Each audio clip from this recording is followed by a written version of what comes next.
Welcome back to Average Joe's Gym. If you came here from the old video, the intro video, welcome. And if you came here just by seeing the title and you're checking it out, welcome also. But if you can, check out the intro. It kind of gives a little bit more in depth about this video beforehand. If you don't really want to, oh well, I can't really force you. So let's get into it. This is how I lost 45 pounds in 8 weeks. Now, I am not ending my fitness goal. I have not hit my total limits. I want to lose more, obviously, but I did start at 265 pounds. I am now at 220 pounds. I can finally fit into my clothes. My belly has gone down. I still have a way to go, but I'm going to get there, and I'm going to get there while doing this on YouTube, and hopefully I can help a few people along my way. That would make me really happy. So without further ado, let's talk about it. So what worked for me won't work for every single person, just certain parts of it. But you can fine tune that. But the foundation of what I did will work, okay? So you will get there. Like I said in my last video, that 99% of the people that are overweight or obese, they can basically, what's the best choice of words, is they can benefit from this. Like, it is facts. You're going to lose weight when you start cutting and you start realizing exactly what the problem is, and you don't need medication. You can do this all healthy. I did very few supplements that I'll talk about and kind of get into that. And then if you, like I said, you didn't watch the other video, I have a video on how to save money and eat healthy. My budget for this was really cheap. I used to eat a lot. Okay, I used to eat a lot. I would go through a couple cases of pop, at least every week. I would eat a lot of fast food. I eat unhealthy, and let's face it, groceries have gone up in price, and it's not easy for people right now. People are struggling, and the first thing they think is, I can't afford to eat healthy. So I'm going to explain what I ate, how much I spent, and how much I saved, not just health-wise, but financially-wise. So step one, I had to realize I was eating too many calories, which is everyone knows, okay? There's a lot of facts I'm going to tell you here that you've already heard, but that's why I said I want you to watch the whole video, because there's a lot of important facts you might not know. And if you do know them all, that's great. But this is for the average people out there that don't have all that knowledge, that don't want to watch 6,000 videos to find it all. I'm kind of all putting it all together for you. So if you aren't aware, calories in versus calories out, which means if you can have 2,000 calories, you can afford to basically eat 2,000 calories. If you eat 1,800 calories, you should lose a little bit of weight over time. To lose a pound of weight is 3,500 calories, basically how they figure it out. So you have to be in a deficit of 3,500 calories before you see a reduction of a pound. What I've learned in my experience, that kind of changes later on. So your initial, if you're a person that's 60, 60, 75, 100 pounds or more overweight, that doesn't really come into the equation. You can sometimes lose 3, 4, 5, 6 pounds in a week, where a normal person, it says you're supposed to only lose 1 or 2 pounds healthy. So that doesn't really make sense. It's just because you have a lot more to lose, so it comes off faster. So once you can figure out those numbers, I was able to find out my numbers. And I wanted to find just not the base metabolic rate, because I didn't really know that at that time. And again, these are numbers I'm saying, so I just want to kind of explain. Again, some of you might know, some of you might not know. If you ever just Google your height, your weight, your age, and say how many calories you burn, and there are apps for this, but you can just Google it. How many calories do I burn if I just stay in bed, okay? That will give you the base number pretty close to what you are at. You haven't really started your health journey. You haven't started your fitness. So you can't really enter there are also base metabolic rate calculators out there you can do and find out when you're active, not active. You can get more in depth. There also are fitness apps that are free, like there's so many of them. I use one that I use. It's pretty simple. And I can't really check it right now because my phone is being used for the video. I don't have, all kinds of fancy equipment. But anyways, I started entering my calories. I started watching what I eat. And the first thing I did, there's no more fast food. There is no such thing as any good fast food for you. Not only is it unhealthy, and we all know it, it's not really being usually made by the best environment. People that are usually making our food, and I no ill will to cooks, But I worked in the serving industry for a long time, and I've seen how a lot of the cooks that came in are people that usually don't want to do the normal job, and they're very hard jobs to fill. I'm not talking about fancy chefs. I'm talking just back restaurant employees. You know, probably a lot of times they're not washing their hands. Food are getting dropped. You don't even want to know the things I've seen throughout the years. Okay, those are people touching your food. I don't eat out. I only make my own food now, for one. So I'm only eating certain types of food. So I'm able to also eat the same thing often. So step one was obviously to get out of my head the thinking this is going to be a diet, because it's not going to be a diet. You can't think it's a diet. This is a life-changing experience, which means this has to be your new norm. So don't pick a food source that you can only eat for a while. So don't say, oh, I'm going to jump on keto and I'm going to lose 30 pounds and then I can go back to eating normally or whatever. No, you can't. You can, but it's not going to be very easy. As soon as you stop doing something, the weight's going to come. It's just not easy to do. You need to pick a new lifestyle. So I picked mostly carnivore, and everyone's heard about the carnivore diet. It's high basic protein, low carbs, you know, high fats. Everyone thought fats were bad for a while, but fats aren't as bad as they thought. You know, we're all learning new things as we go on. But I don't want to do just carnivore. I traded up a little bit. So, you know, you want to talk about what I ate every single morning for 2 months. And I don't know if everyone can do this, but if you're able, that's why I said it's still some fine tuning. There are other ways. But I was able to eat 6 eggs, 6 large white eggs or brown eggs, not really too much of a difference, every morning. Every morning, that's all I ate.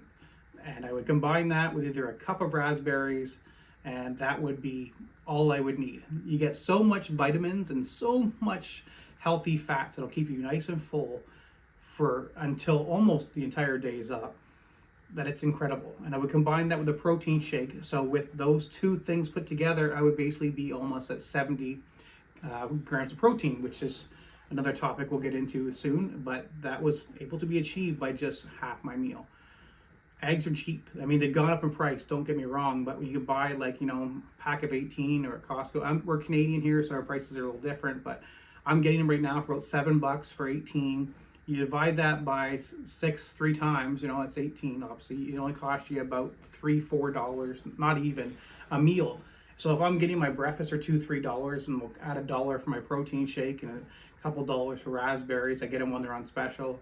You know, it's a very cheap $5 meal. You can't even eat out for $5 unless, yes, you can pull a bowl of cereal, but it's not going to be the same effect. You're going to be hungry again in 10 minutes. So that is what I did every morning. The second thing I did was I only ate 2 meals a day. Fasting, 8-hour gap. I'd eat in the 8 hours, 16 hours I would not eat. And I would stop eating no matter what. That was there's no grazing, there's no snacks, there's no calorie drinks, all 0 calorie drinks, just 2 meals. I would eat once after I would go for my long walk, which I'll get into that. But after my walk, I would eat my breakfast, and then around 5 o'clock, I would eat my supper. I want to have a nice big gap so my stomach can clear out all that waste and be ready for the next food source to get by. And my supper would consist usually of a good iron meat, such as, you know, ground beef, which again is not very expensive. You can buy it usually at Costco for quite cheap, usually about $5-6 a pound, depending where you're at. You don't have to buy the ultra amazing, you know, it's better to get more lean. If you can't afford it, it's still going to do the same. It's not going to be a huge difference. So if you can do that, and let's say my meal cost me $6, you want to combine that with another protein shake, that's about another $1, because you're looking at like $7 for your supper, $3 to $5 for breakfast. You're eating the entire day for under $15. Okay, you can't even get a deal at McDonald's usually for $15. Like, it's just insane. And you're eating healthy. The ground beef, so much healthy fats in there and vitamins that'll keep you nice and full. You can combine it. So as I got hungrier through my progress, in the mornings I was finding 6 eggs was not enough to basically calm my hunger. I still wanted more. So I basically thought, what's to do cheap? I'm lacking a lot of things with only having meat, so I wanted more fiber. I needed fiber in my diet to help process all that red meat that's in your body. You want to get it out, as gross as it sounds, but that's the way you want. So I started adding fiber. All brand cereal is only 120 calories for 1 cup, which, you know, it's almost a bowl. No milk, and just eat it dry. It only has 5 grams of sugar, which isn't absolutely horrible. And while you're eating it dry, it's taking time. You're not just, gulping it up. You're just eating it dry with your hands. By the time you're finished that, you're full, just because your brain has finally said, okay, I'm good. So now, and it's only, like I said, an extra 100 calories. And sometimes women or some men can get away with eating 2 or 3 eggs, and one of those cups of all brand cereal, or a cup of raspberries. Your meal can only cost you $3 to $5. You can't go wrong. You just got to make sure you're keeping at your protein level, which what that means is you should be taking 1 gram of protein for every pound of your desired weight, not what you are. So if you're 300 pounds now, you don't need 300 grams of protein. If you're like, I'm 300 pounds and I want to go down to 175, you want to take about 175 grams of protein. The reason for that, you might be thinking, well, I'm a girl, I don't really need to gain muscle, I'm not really worried about protein. It's got different benefits. The protein is going to help keep the muscle you have. Plus, as you're doing fitness stuff such as walking and you're gaining a little bit of muscle, you want to keep it. You don't want to lose it. That muscle will help give you the strength to keep walking, to keep getting up and doing all the things you need to do. So you want to keep it. What little you have, at least want to keep it. And it's not that much. Like I said, I'm getting a good amount of protein with 2 protein shakes, a pound of ground beef, and a few eggs. I'm getting my limit, which is 170 grams of protein or more that I'm getting per day. You don't need to really go over more. You want to keep in that number, but sometimes it happens. And the second thing about protein is it gets harder for your body to burn. It takes more calories for your body to burn it. So while it's burning it, you're getting basically, I call it a tax reduction. So if you're allowed to eat 2,000 calories and you eat 2,000 calories and it was 170 or 200 grams of protein, you get basically a refund. Some of those calories basically took longer to burn. So instead of 2,000, it might only cost you 1,800. So you get a 200-point return on your calories, which means that may not be much on the grand scheme, but times that by 30 days, you could lose 2 pounds from that little reduction. So that's also great.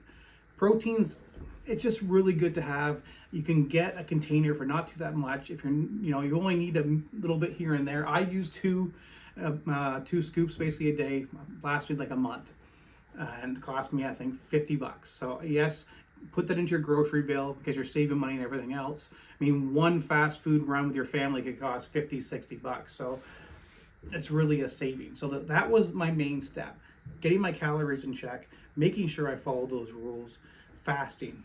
The third most important thing was I went walking every day, non-negotiable. That needs to be your new norm. You need to walk, and you can walk, but you need to make sure you're doing at least 10,000 active steps. Now, people say, what's the difference between active steps and not active steps? Well, there's a video to go more in depth with that, so I don't make this video go too long, but check that out. There's a difference between active and just kind of working and standing up and moving steps, but I don't want to get in that. That's one thing I did to make sure I walked. Walking changed my life, okay? It gave me energy, gave me focus, really helped. And I was able to do it with my daughter. My daughter is only 10 years old, and she now walks 2 hours a day with me. She was a little bit overweight, and she's doing incredible. She's doing really well. Not to mention it's a good father-daughter bonding time. The fourth, which isn't really the fourth, it's pretty much the first thing I did, is I gave up sugar, gluten, and I really watched my carbs. Now, gluten's really easy to get rid of. Just no bread. Unless you have someone that's making you specially crafted bread that they know it's not additive. You don't believe me, go check out the bread videos and what they add to those processed breads. It's not good. And then if you want to go into restaurant bread, it's even worse. So I gave that up. And I gave up sugar to almost nothing. Going from 10 pops a day plus sugar in my food, I was having an ungodly amount of sugar, okay? And I imagine if you're watching this video, you're probably on the same page with me. Eating some candies, just sugar.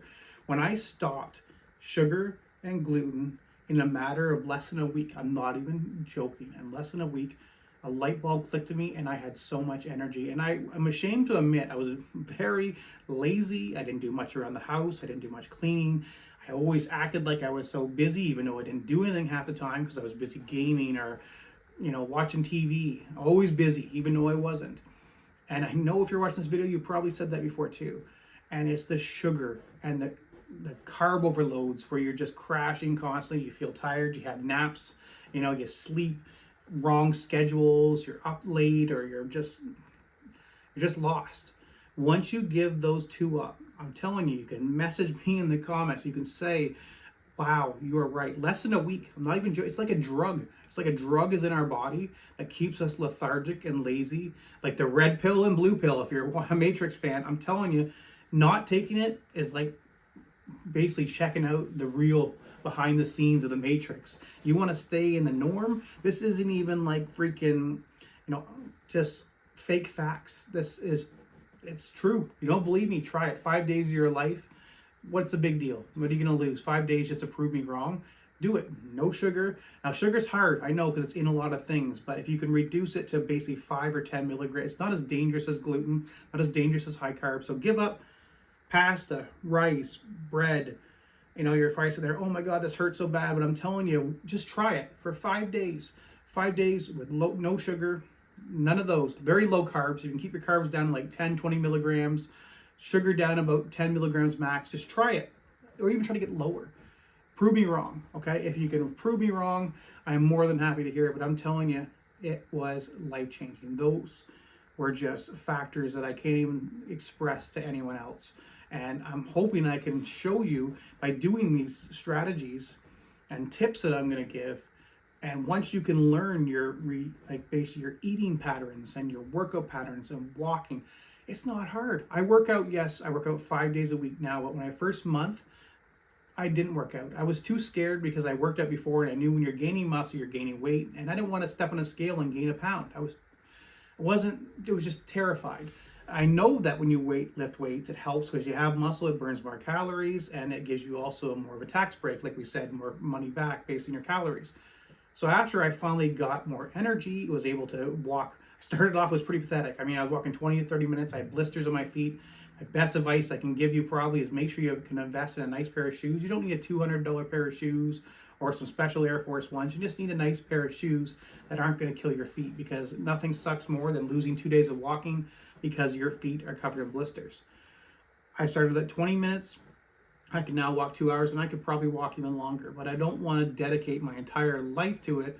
I want to make sure I make time for my family, my kids, my job. I'd like to make videos, etc. But 2 hours of your day doesn't have to be 2 hours. You're watching this video and say, I don't have 2 hours. I work a 12-hour job. I'm busy. You can give half an hour. 30 minutes of your life-changing just by a 30-minute walk. Gives you time away, or it gives you time with someone you can spend. Maybe your kids spend too much time on video games, on their devices. Get them out. Bring them for a walk, especially if they're young. If they're in 10, 8 range. Or if they're even younger, you can push them in a stroller. You burn more calories while you're pushing a stroller, and no one's going to judge you, okay? There's a lot of trails you can walk on where no one's going to see you. If there's, again, I have another video I want you to watch. It's basically traps and tricks and rabbit holes of things that'll cause you to quit. And it'll go more in depth of that. Please check that out because it's so important, and I want you to succeed. Like I said, I wanted my first video, I was going to wait till it was already six-packed up, fully in shape, and then I thought I would be exactly what I didn't want to be. I wanted to bring you on the journey. I didn't want to be the great-looking fitness model, the videos I was watching and getting distracted and discouraged from, because I kept comparing myself to those people. And I'm not going to sit here and say I'm ugly, but I'm at least not in great shape yet. I'm in better shape, but I'm in great shape. So I want to get to the point where I'm there, but I also want to have you guys understand that it can be achievable with anyone, no matter what. If you got to lose 200 pounds, 300 pounds, I want to support you. I want to help you. So I'm going to make these videos to help. I'm sorry if this video got a little bit long, but those are the steps that I took. All those steps combined, if you're willing to do all those steps, you can probably lose 40 to plus pounds, depending on your current weight. If you're only about 50 pounds overweight, you're not going to lose 50 pounds in 2 weeks, but you could lose at least 25, maybe 30 pounds by doing what I said. So if you have any questions, you can feel free to write in the comments, and I look forward to making more videos. Thanks, guys. Have a good night.